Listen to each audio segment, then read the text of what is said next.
Alrighty. Well, on today's episode, we're going to be talking about things that stink. Or smell great.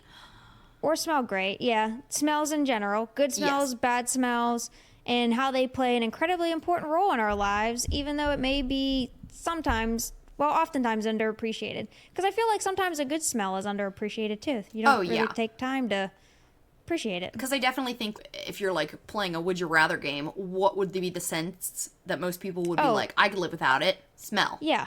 But yeah, so exactly. It's underappreciated for how important it is. Yeah, my aunt can't smell. My mom can't smell very good at all. Yeah. She always asks me to smell stuff, if it's, like, good or bad. I can't remember what happened. I can't remember if it was, like, she got sick when she was a kid and then just could never smell again.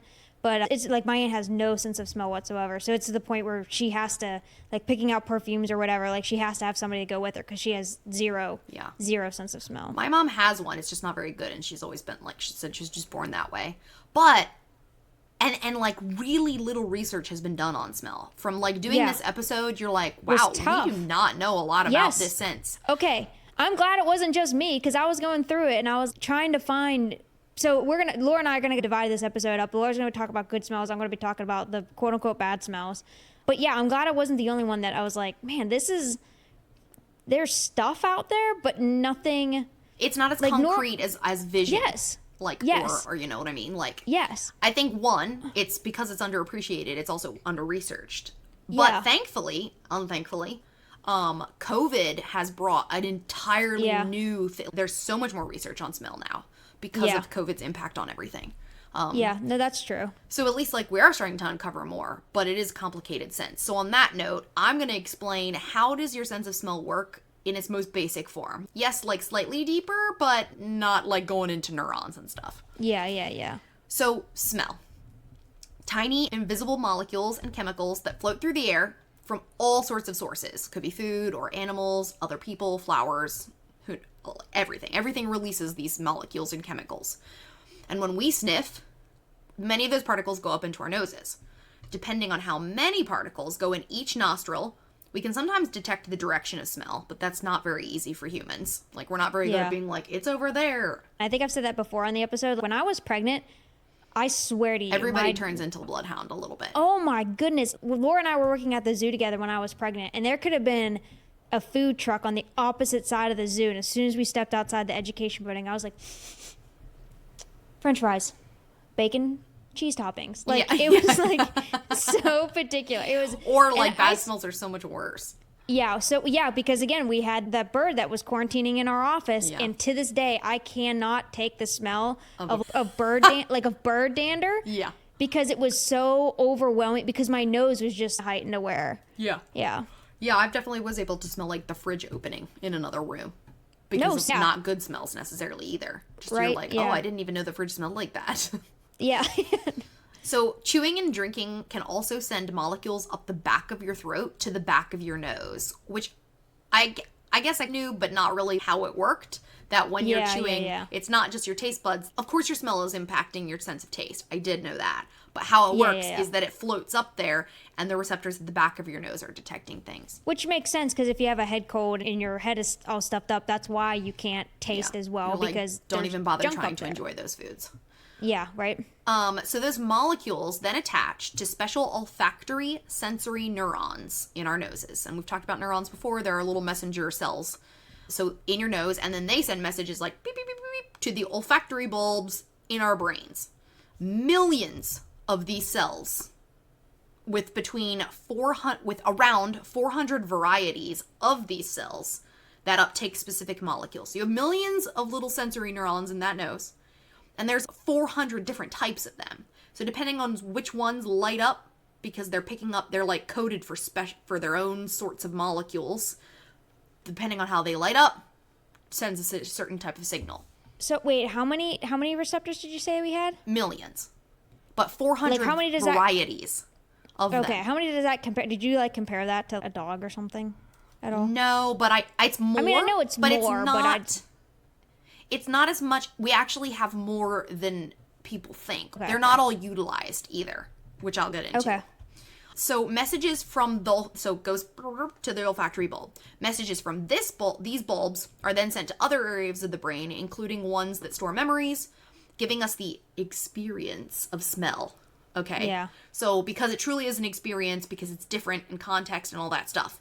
So this makes smell. Memory and emotion intermingle and are very unique to this sense. In no other sense, of course, if you see something, you remember something, but your brain parts for your emotions don't light up quite the same. Yes. It's so much more sensitive. Yeah, so I talked about a little bit about that, so I might as well talk about that now. So your sense of smell is the only sense that we use that directly goes, was it to your prefrontal cortex? Or like it's somewhere right in there. Yeah, like it's a direct wiring where other parts have to be, there's an intermediary. Zigzag through. Yeah, it's a bigger processing of your brain to comprehend like eyesight or if you hear something. It's like several different parts of your brain working together to process it, which then gives you your output of, hey, this is what it is. Whereas smell is right up. And so that's why they say trigger warning here. But whenever police are talking to witnesses and stuff, especially ones that have gone through or been a victim of a crime, a lot of times they do ask about smell because eyewitness accounts are notoriously inaccurate, but smell.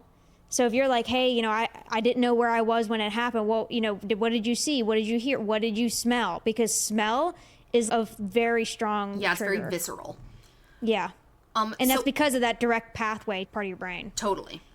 And smell is not as precise in humans as sight and hearing. For example, we can identify different instruments. If a song is being played, your brain is, there is the guitar, there's the violin, there's the horn. We can pick out those pieces.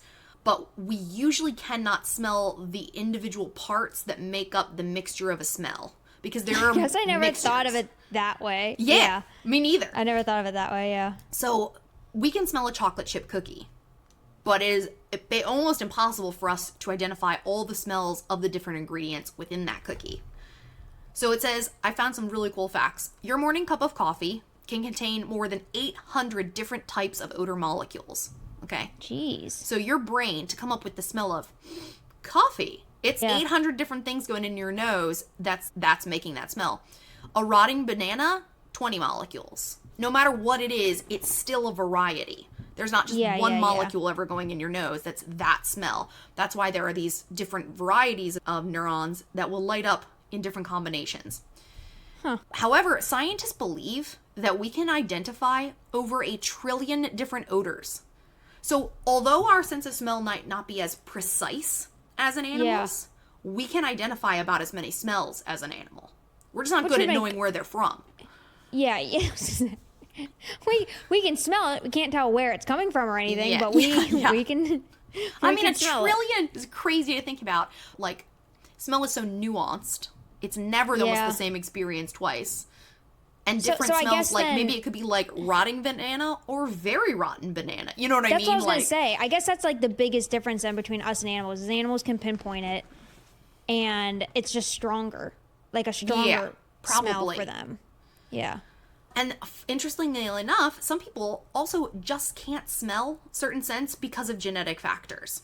A study found that we can expect, so like you and me, we have a 30% variation in our receptors. And that goes for anybody sitting next to you.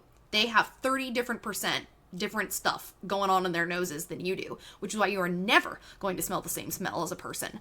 So these receptors are constantly being damaged too in your nose and then regenerating. But they don't always regenerate the same. So also what you smelled before might not be the same thing that you smell later, depending on what's happening with those neurons. Yeah. Scientists also think that we might have up to 600 more genes that could code for receptors that we just don't use anymore. And that maybe we did when we were more primitive human species. Primitive, that's what I was going to say, like more in tune with nature, when we needed to know. When smell was more important for survival. That's what I was going to say, yeah. Yes, it was way more important, whereas now, if you think about it, smell is one of the least important survival things for us. Like, it's just not important, but not necessarily life or death in most careers or jobs. Yeah. It's more of an indicator, but it's not going to save your life kind of thing. A smell of a chemical that, oh hey, like a gas leak. Oh hey, something smells weird, but it's ultimately you're hearing you know what I mean? It's other senses that help you get away from the danger. Yeah. Whereas smell is almost the warning sign. Well, right, and we've lived for so long with identified foods that we're not really, worried about that, identifying like poison, not poison. Yeah. It also says that women are more sensitive to smell, especially body odor. Not surprised. Yes. You're like, yeah. Which, good for men. I'm glad, because then they can't smell. But women are like, absolutely not. It's either an absolutely yes or an absolutely no smell. Yeah. There is no in between. And mental health can increase or decrease smell sensitivity. And I had that happen once. I don't know if it was Lyme or just like a mental breakdown, but I was feeling so anxious that my sense of smell got better, which also made me nauseous more often because of the sense of smell. It was so bizarre. So we just talked about how smell works, but why do things smell good to certain people and bad to certain people? So Katy and I kind of divided this up in that I kind of covered the science of good smells and Katy did the science of bad smells. So we begin connecting smells to memories at a super young age. And again, like I said before, it's incredibly individualized because each person experiences smell differently. And a lot is based on context. You'll probably see between Katy and I, there are certain smells that could go either way, depending on context. But it does seem, so I was reading a lot of interesting research on this, because some people have a theory that smell is cultural, but they kind of debunked some of that a little bit. Yeah. But is there universally liked smells? So no matter the person, how they described it, all over the world, people do like certain smells, and there are the 3 most liked smells. So I'll just go over the first one. Or do you have a guess? Okay. What do you think is the most liked smell on planet Earth? Vanilla. Yes. Vanilla is the vanilla. Because I picked one that was like, okay, it's good, it's not strong, because I can't, because I have asthma and stuff, and so I cannot walk into Bath and Body, dude. It's sometimes overwhelming. Yes, Bath and Body. Yeah. Yeah, it's or like a Yankee Candle store or something. It's just too. It's too many smells at once. Yeah. I feel the same way. I can take one strong smell. I just don't like the combination of everything. It's like too much sensory stuff. Yeah. But yes, so vanilla, which the molecule that makes that smell that our brain really likes is vanillin. And it's really interesting because earlier this year, I did a chocolate program at work. And they talked about how one of the ingredients that is often added to chocolate is vanilla. And companies use different amounts of vanilla and types in order to create a signature flavor for their chocolate that is emotional. So humans are so in love with vanilla, no matter where they are. And it's emotionally tied to certain smells that you're like, that's my chocolate, because of the vanilla that's in it. Yeah. I can see that because, so I'm, again, originally from Pittsburgh, and there's a chocolate company there, Sarah's Candies, so of course you have the other side of the state, Hershey. Yeah. Which is such again, not a knock on Hershey. It's not horrible, but it's such a distinct, it's certainly not difference. Small batch chocolate. Yeah. Correct. Yeah. It's such a huge difference. Now I'm going to have to be like, what's your vanilla concentration what's your signature vanilla? How do you trick us into liking it so much? But yeah, vanillin. Interesting. Alrighty. Well, like we said, I'm going to focus then on bad smells. So, bad smells are bad for a reason, all right? Laura and I were talking about this in the intro about when Laura was breaking down how smells work. But let's think of like rotten eggs, sweaty gym socks, like Laura said, the weird thing in the back of your fridge. Bad smells do exist for a reason. And like I said earlier, they are often warning signs. It's a warning of stay away for the most part. Yeah. All right. So that's just like a little bit of an overview. Yeah, because it did say, of course, there are outliers in both liked and disliked. There are some, it doesn't make sense that you like them. But you do. Yes. But the 2 that I'm going to talk about one right now, is fairly, for humans anyway, it's a universally hated smell, and it's the smell of the corpse flower. Ooh. All right? So it's one of the legendary stinkiest plant, I think, of the natural world. It's called the Titan aram or the Amorphophallus titian. This beauty, or beast, depending on how you look at it, is a native of the rainforests of Western Sumatra and Indonesia. It grows underground from a massive tuber called a corm, and then shoots up either a single enormous leaf, which is like up to 15 feet tall. If you guys have never seen what a corpse flower looks like, it's a massive. It's crazy big. Yeah, it is. It's pretty cool, but yeah, it's crazy. But it's one huge, typically like one enormous leaf, and then an inflorescence, which is not a single flower, which towers more than 8 feet tall, wrapped in a deep, like burgundy sheath. It's rare, blooming once only every 3 to 7 years, sometimes even longer, and each bloom only lasts from about 24 to 36 hours. Yeah, they always announce it. If the National Arboretum has it bloom, they're like, hurry up, corpse flower! Yep, hurry up. Yeah, it's going to be here and then it's going to be gone. And so the corpse flower itself was first discovered by Western science, because I said it's like from Indonesia and stuff. But Western science discovered it in 1879 by an Italian botanist, Dorano Beccari, who just encountered it in the Sumatra. Discovered it, right? Yeah, like, right? Yeah. He named it, cataloged it. Yeah. Yeah, all that stuff. But honestly, like, imagine being that guy. Because I'm going to describe like, what it has smells nobody else like. noticed this plant? And everyone's but we just never like. Yeah, right. And then trying to talk to the people that are already there, like, what?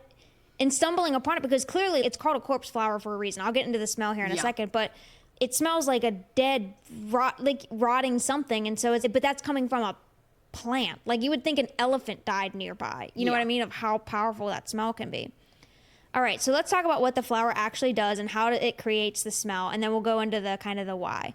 So right before it blooms, the spadix, the tall yellow stalk thing in the center of the flower, actually heats itself up. And not like a little bit warm. It can go upwards of 20 degrees Fahrenheit, hotter than the surrounding air. That's amazing. Which is crazy, considering they're mostly in greenhouses in Indonesia, hot, moist rainforest, and it's already 20 degrees hotter than that. So this process is called thermogenesis, and it's definitely rare in the plant world, but the corpse flower uses it strategically. The heat helps vaporize all the stink chemicals it's producing so they can travel further and hit surrounding air like a chemical punch to the face, essentially. And it is certainly a punch to the face.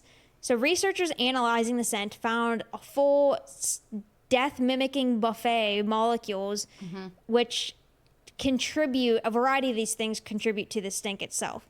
So dimethyl trisulfide, is the signature smell of rotting meat and cabbage. All right. Putrescine and cadaverine, these are the exact same compounds released. You could immediately know what those smell like. Right? So anything that's released when actual animal tissue is decaying. Trimethylene is the scent of rotting fish, these are all the main chemicals that contribute to the smell. Like Laura said, like they're made up of a variety of things. Yeah. Isovaleric acid, which is also found in sweaty socks. Sweaty socks I definitely came across as being like a universally disliked smell. Yeah, for sure. And just to kind of throw everything off, the flower has a hint of benzyl alcohol, which smells a little bit floral, but not in a good way. Something died in old grandma's rose garden kind of floral. So is that a flower? But it's horribly smelling. So that scent combo is no accident. It's built from a cascade of metabolic pathways that ramp up during the bloom. Dartmouth researchers even sequenced the flower's RNA during the bloom and found that genes tied to alternative oxidase activity, how it makes the heat, and sulfur metabolism just go wild during the phase. So it's almost like a whole other process happens during this bloom that really isn't seen in a whole lot of other plants. Yeah. So basically the plant is biochemically designed to rot without actually rotting. Yeah. Yeah. It's kind of like our version. It's America's version is skunk cabbage. It's like the same. Yes. It's same family of plant. It's just not as crazy. Yes. Yeah, not as extreme. So why does the corpse flower smell like death? Well, after all the heat, the vaporized rot gas, the theatrical bloom, everything, the question always comes down to then why? Why would a plant go to such extreme lengths to smell like a dead, dying animal, elephant, whatever? You could just smell good. Yeah, right? Well, because the rainforest, that's how you get attention. The corpse flower isn't trying to attract bees or butterflies. It wants like the gross animals. It wants the carrion beetles, the flesh flies, and other insects that love rotting meat. So these insects normally spend their time laying eggs in dead animals or feeding on decaying tissue. But the corpse flower tricks them into thinking that that flower is the prime spot that it needs to go to. So the flies then, or whatever, beetles, everything, they land on it, crawl all over the spadix and inside the spathe, picking up the pollen in the process. Some even lay their eggs in there thinking, oh, this is a rotting animal. The eggs die off. Plant doesn't care because it's just there to carry out, hey, take the pollen on.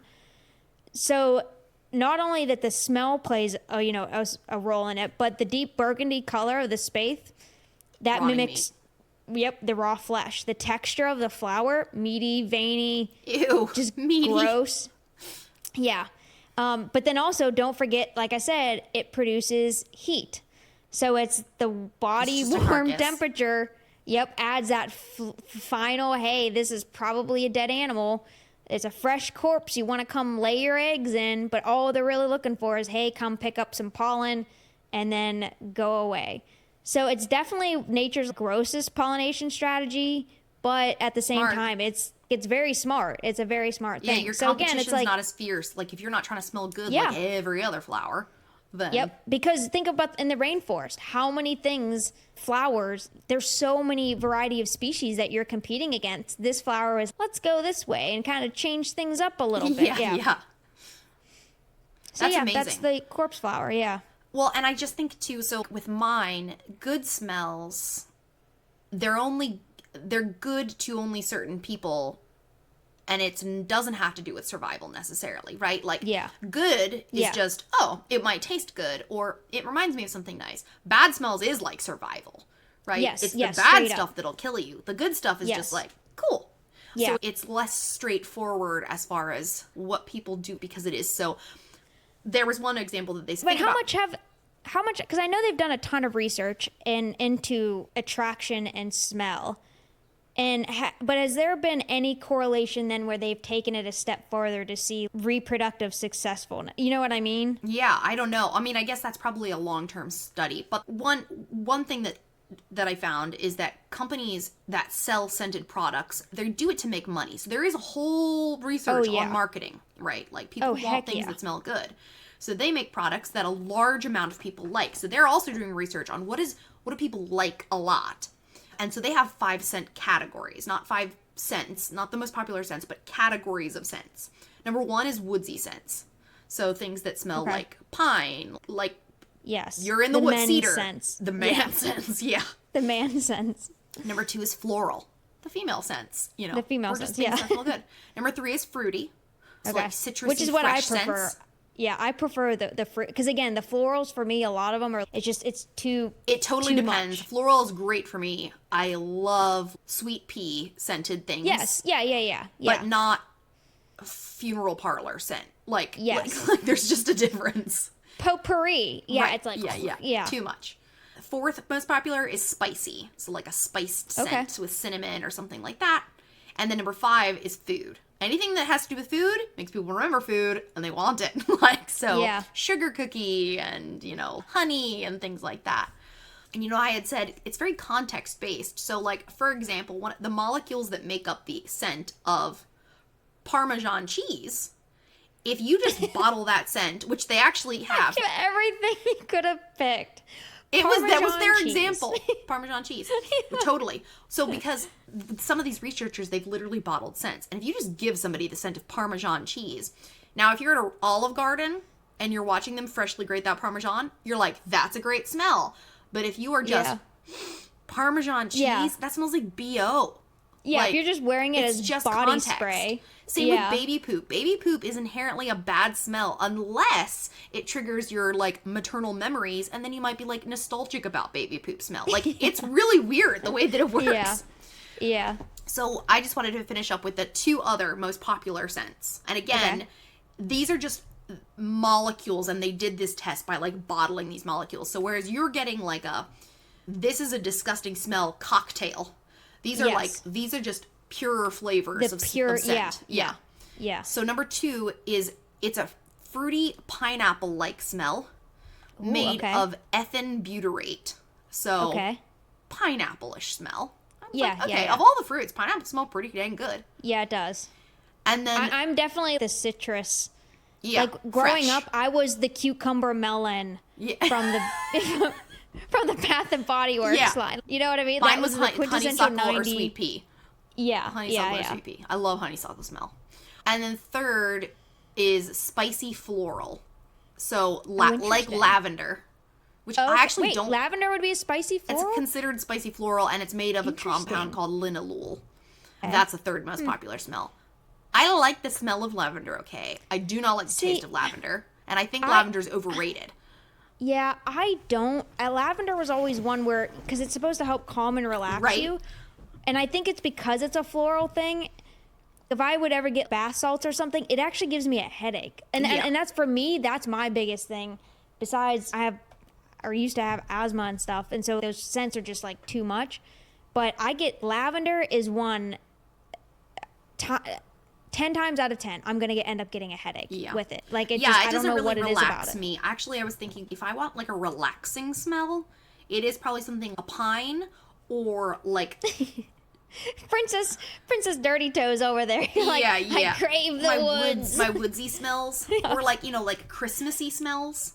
Oh my gosh. Yes. Right?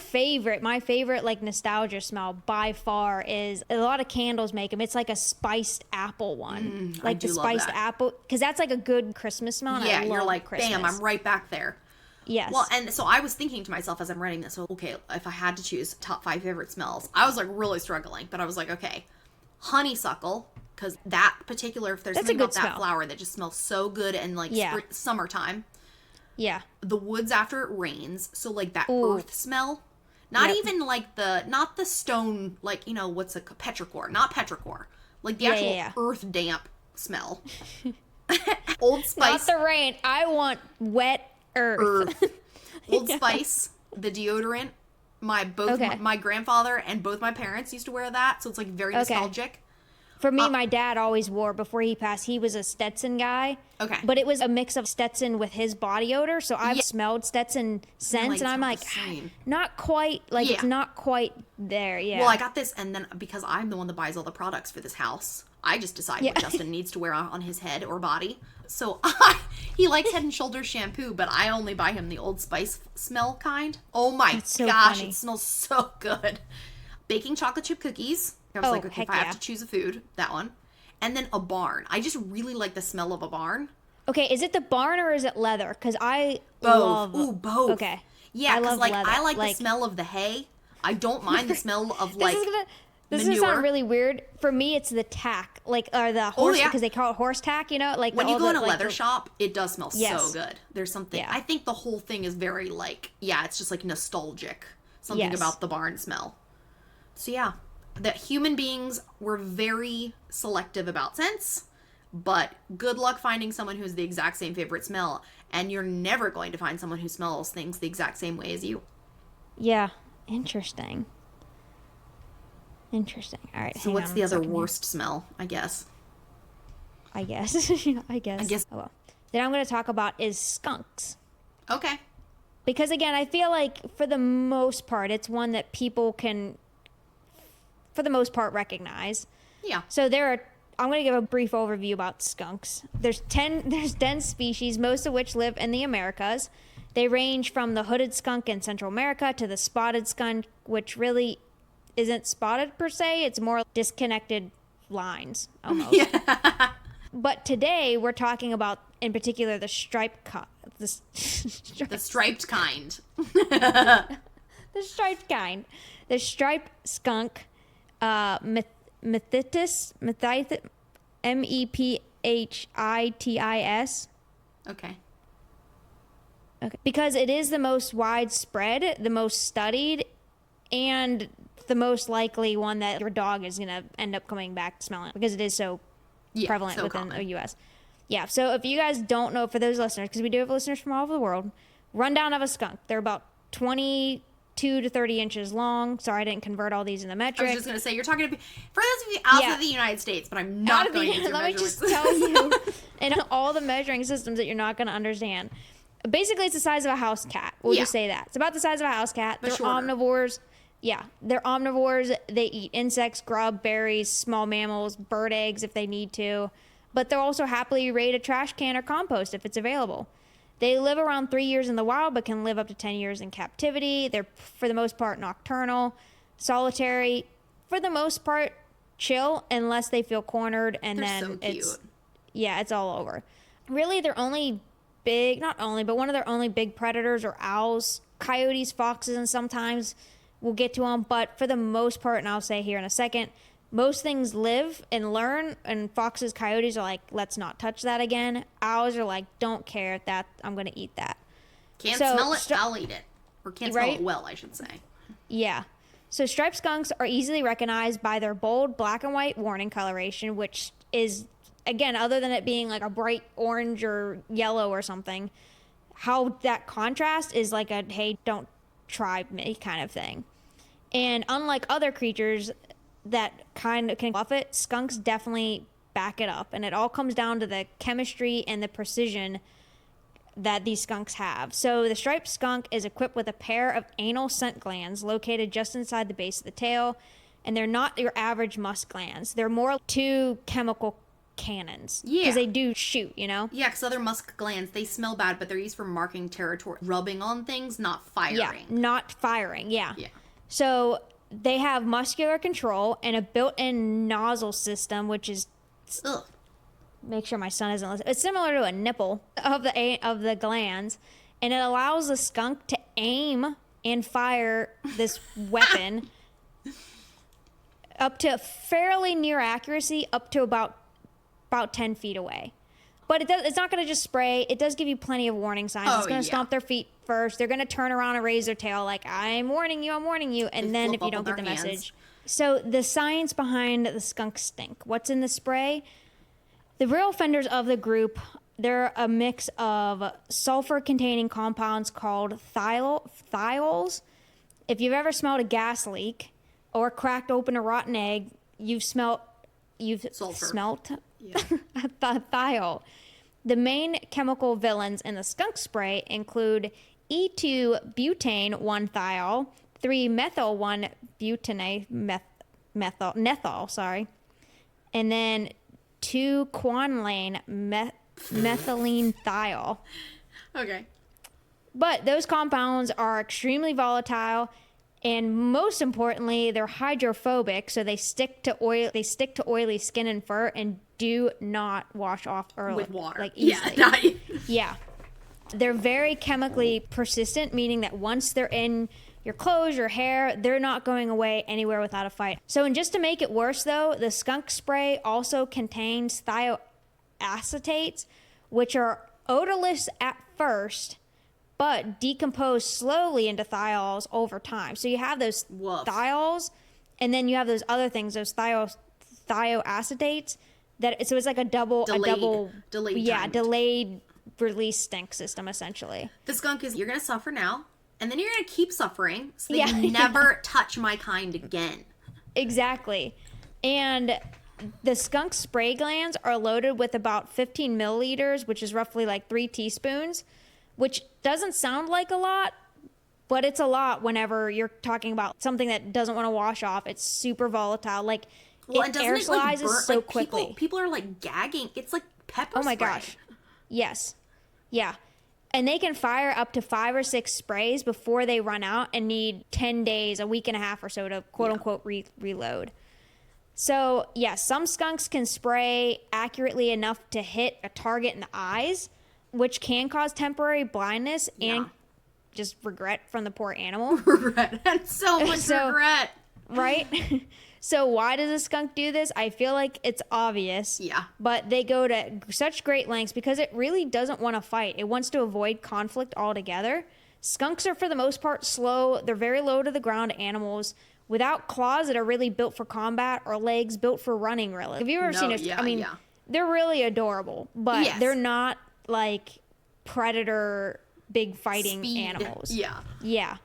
So again, the coloring that they have, everything that they do is just like a please stay away from me. And like we said earlier, great horned owls are one of the very few predators that will still go for it time and time again.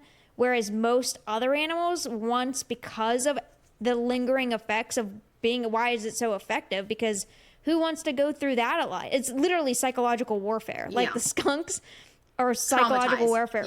Yeah, everything else of just, I'm never going to go near that. I'm never going to touch that thing again. And the other things are creeping up on a skunk, and it's pretty hard.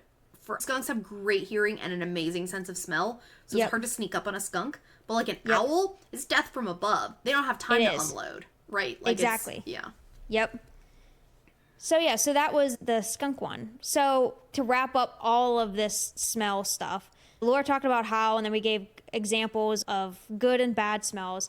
So I just want to talk for a second about, very briefly, on why smell obviously is so important. And I feel like we've touched on a lot of this, because a lot of it, whether it is good or bad, it's survival. It's either how you detect danger, or it's how, stuff we didn't even talk about, how do animals find mates? How do they locate food? How do they, why is this giving me a thumbs up? That's amazing. I don't It just like, what just happened? I don't know. It's not doing it anymore. No, it's not doing it anymore. Just one thumbs up only. Just, you only get one thumbs up for you. A thumbs up just appeared on the screen. That was But yeah, so it's how animals find mates, that they locate food, avoid poison, and yes, even recognize each other in the wild. But it's definitely even for more humans. Even for humans, it's still a ginormous role. Absolutely. They still think it plays a role in mate selection. Absolutely. We might not even know. 100% plays a role in mate selection. Yeah, we're not even always aware of what we're smelling, but psychologically, it's doing stuff to us. Yep. So, and like we touched on earlier, like smell is emotional. Like we were talking about, it's the only sense that really does go straight to the limbic system, which controls our brains. Like it's our emotional core of what our brain does, the processing and everything. And so again, that's why like the scent of sunscreen, for instance, that certain sunscreen, you can be like, oh, the pool, oh, the sun. It just, and hits it's on instant, that. And it's not, it's fades. Instant. Like people sometimes have a hard time remembering the way something looked, like you were saying, but like smell it's something about smell. It never goes away. Yep. Like my uncle, he has a old like Toyota FJ Cruiser, and his stepdaughters, what did he tell me it smelled like? Like old bus, like an old bus. And it's because of the leather, like the leather seating that he has, it smells like a bus seat. And so like whenever you're a kid going to school, that's what it smells. So smell is definitely memory. It's definitely connection. And in a lot of ways, it's identity. It tells you what's familiar, what's safe, what's gross, what's nostalgic, what's good, what's bad. And I feel like a lot of people didn't realize how important it was until people lost it from COVID or other problems that have happened. Absolutely. Yeah, absolutely. But yeah, so it tells you what's familiar, like I said, what's safe. And yes, it's sometimes it's horrible, like a skunk spray. But for the most part, a lot of the smells that we encounter are good. So all in a nutshell, smell really is, it's like like we said, it's one of the most underappreciated one, but it's how basically life talks to other life, whether it's a good thing or a bad thing. It's a non-visual communication. Yeah. So yeah. Pretty profound. That's all smells. I was going to think of something clever to say, but I couldn't think of anything either. I couldn't think of anything. Well, that's it, folks. If you go check us out on Patreon. We are on TikTok and everything. So if you just search the Wildly Curious Podcast on any of the platforms, you'll probably come across us. Or just, I normally link them to all of our stuff anyway, all our episodes. Make sure you guys go subscribe to us on YouTube too. We do our full episodes and we do upload the videos there so you can see our faces and everything too. So next week, we'll go back to another mini episode on swarms. And until next time, jam out to the song and enjoy yourselves, guys. Talk to you next week. Bye. Bye.